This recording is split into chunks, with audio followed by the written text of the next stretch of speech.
The United States is the only democratic country that denies voting representation in the national legislature to the residents of its capital. In the year 2021, we should not need to discuss the importance of voting rights in a democracy, but Republican opposition to H.R. 51, as well as the voting restrictions Republican legislatures are trying to impose across the country, requires us to revisit first principles. Now, I have heard today, and I've heard in discussions when we discuss this issue from my friends on the other side of the aisle, and they try to frame that the support, that the push for DC statehood is a power grab from the Democrats. And I would say that the real power grab is denying 712,000 tax-paying American citizens the right to vote. This is not about politics. It is a fundamental voting and civil rights issue.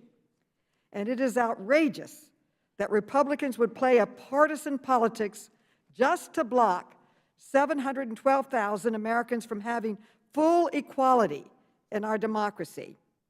Every American deserves a voice in their own government. Taxation without representation was the battle cry of our revolution, and it is still a battle cry. I would like to direct my first question to Mr. Henderson, who is the CEO of the Leadership Conference on Civil and Human Rights. And he speaks with some authority on these issues. In the last year, we lost several giants of the civil rights movement, including the former chair of this committee, Elijah Cummings, and also our dear colleague, John Lewis, a civil rights hero. And they were both strong supporters of DC statehood.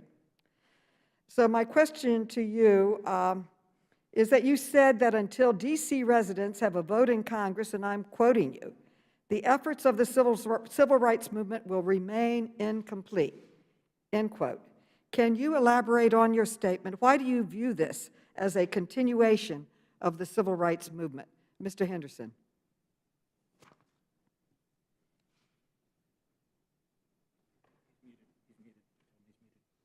Please unmute Mr. Henderson.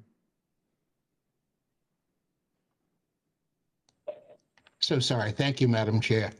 As you described our nation's contribution to the world, it is quite clear that we are the most significant representative democracy the world has ever seen.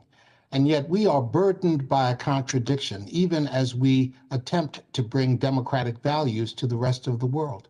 We deny 700,000, over 700,000 citizens of our nation's capital, citizens of the country, the right to participate meaningfully in our national legislature and in our democratic debate, while seeking to bring that same level of protection to the residents of Kabul, Afghanistan, or Baghdad, Iraq. That is noble. However, that contradiction simply cannot stand. It makes us look weak. It makes us look fearful of the contributions that others have.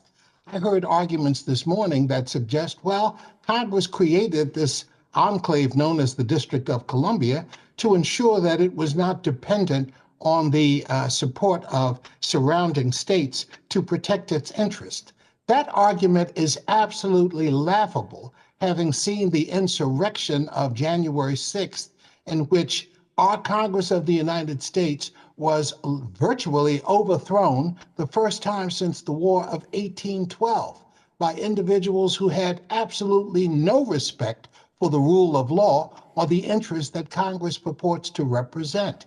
It is quite clear that the decision to deny voting rights to DC residents has been influenced by issues of race and concerns about the population of the district as, at one time, a majority Black population coming into our union. I quoted from an Alabama senator who previously recognized this dilemma and spoke openly about his hostility to providing coverage to citizenship coverage to the residents of the district because of race. All of these reasons taken together suggest that indeed the deprivation of rights to DC residents is one of the greatest denials of the most fundamental rights that citizens of the United States enjoy. And one last point. It is arguable that someone has said that DC residents getting citizenship is a power grab. But let me suggest to you that in the state of Maryland, which is traditionally seen as, quote, a Democratic bastion, we have a very popular Republican governor who enjoys widespread support of all citizens of Maryland. We also have had advocates in the past, including Frederick Douglass, but also more recently, Jack Kemp and Senator Bob Dole, who have been strong advocates for DC statehood. Far be it from me to suggest to any member of a political party that they are unable to compete for the votes of DC residents simply by virtue of their political affiliation. I think there is much evidence to suggest that is simply not true. Thank you. My time is up. I just want to answer and complete with, as Republican Dwight Eisenhower said in his 1954 State of the Union, and I quote, "In the District of Columbia, the time is long overdue for granting national suffrage to its citizens and also applying the principle of local self-government to the nation's capital." End quote. I could not agree more, and I yield back, and I now recognize Ranking Member Comer.